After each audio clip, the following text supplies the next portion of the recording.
Hello friends. तो आज का हमारा फर्स्ट वर्ड है त्वचा। त्वचा को हम इंग्लिश में स्किन कहते हैं। स्किन यानी कि त्वचा। हमारा सेकंड वर्ड है रूप रंग, यानी कि रूप रंग को हम इंग्लिश में कॉम्प्लेक्शन बोलते हैं। चेहरे का जो रंग होता है या फिर बॉडी का जो रंग होता है उसे हम इंग्लिश में कॉम्प्लेक्शन बोलते हैं।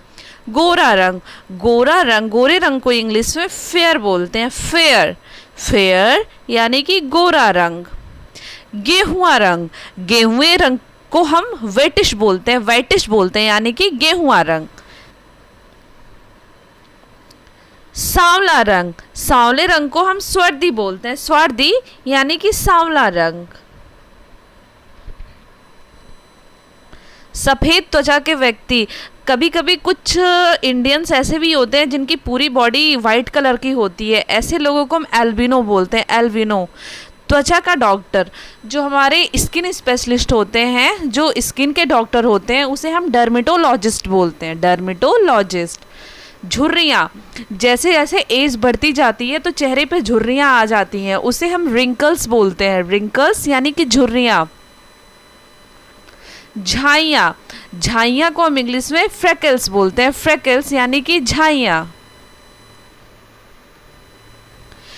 काले घेरे, कभी कभी हमारी आंखों के नीचे जो काले घेरे पड़ जाते हैं लैपटॉप या कंप्यूटर पे ज़्यादा काम करने की वजह से, तो उसे हम डार्क सर्कल बोलते हैं।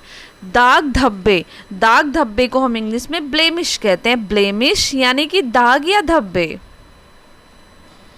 फटे हुए होंठ, फटे हुए होंठों को हम इंग्लिश में चैप्ड लिप्स बोलते हैं। Chapped lips.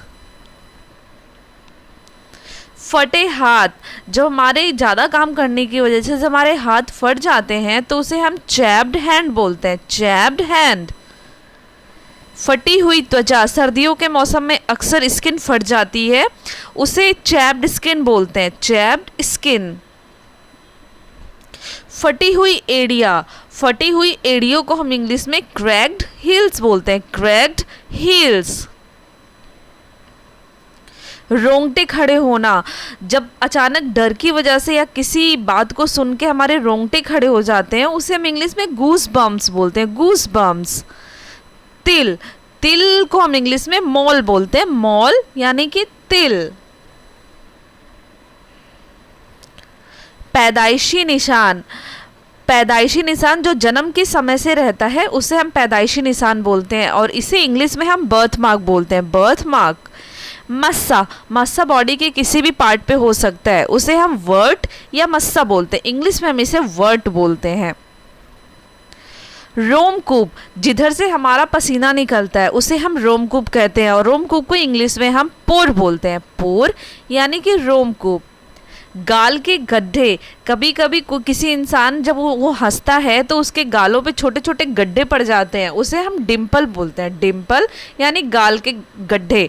सिर की खाल, जहाँ से हमारे बाल निकलते हैं उसे हम सिर की खाल कहते हैं। इंग्लिश में हम इसे स्कल्प बोलते हैं। स्कल्प। खुरन, घाव के ऊपर जो पपड़ी जम जाती है उसे हिंदी में हम खुरन बोलते हैं और इंग्लिश में उसे हम स्कैब बोलते हैं। स्कैब। घाव, घाव को हम इंग्लिश में गैश बोलते हैं। गैश यानी कि घाव।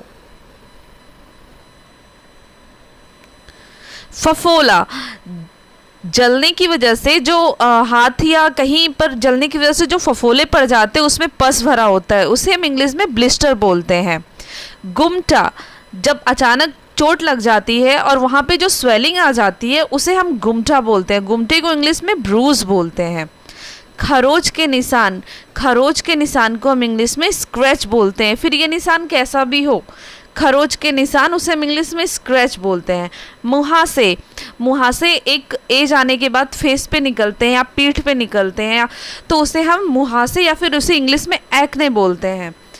घमौरी, गर्मियों के मौसम में ज़्यादा होती है या फिर छोटे बच्चों को होता है, उसे हम घमौरी और इंग्लिश में प्रिकली हीट बोलते हैं। फुंसी, फुंसी को हम इंग्लिश में पिंपल बोलते हैं। पिंपल यानी कि फुंसी। दांत, दांत को हम इंग्लिश में रिग वॉर्म बोलते हैं। रिग वॉर्म यानी कि दांत। छोटी कील, छोटी कील को हम इंग्लिश में ब्लैक हेड्स बोलते हैं। जैसे कभी कभी हमारे नोज़ पे हो जाती है तो उसे हम ब्लैक हेड्स बोलते हैं। खुजली, खुजली को हम इंग्लिश में इच बोलते हैं, इच, और खुजली करना उसे इचिंग।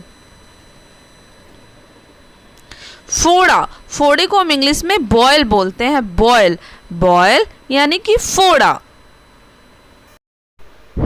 सो फ्रेंड्स, कैसी लगी आपको मेरी आज की ये वीडियो? पसंद आई हो तो प्लीज़ वीडियो को लाइक करिएगा, कमेंट करिएगा, चैनल को सब्सक्राइब करिएगा। कल फिर मिलती हूँ आपसे एक नए वीडियो के साथ। तब तक के लिए keep watching, keep practising and bye bye, take care.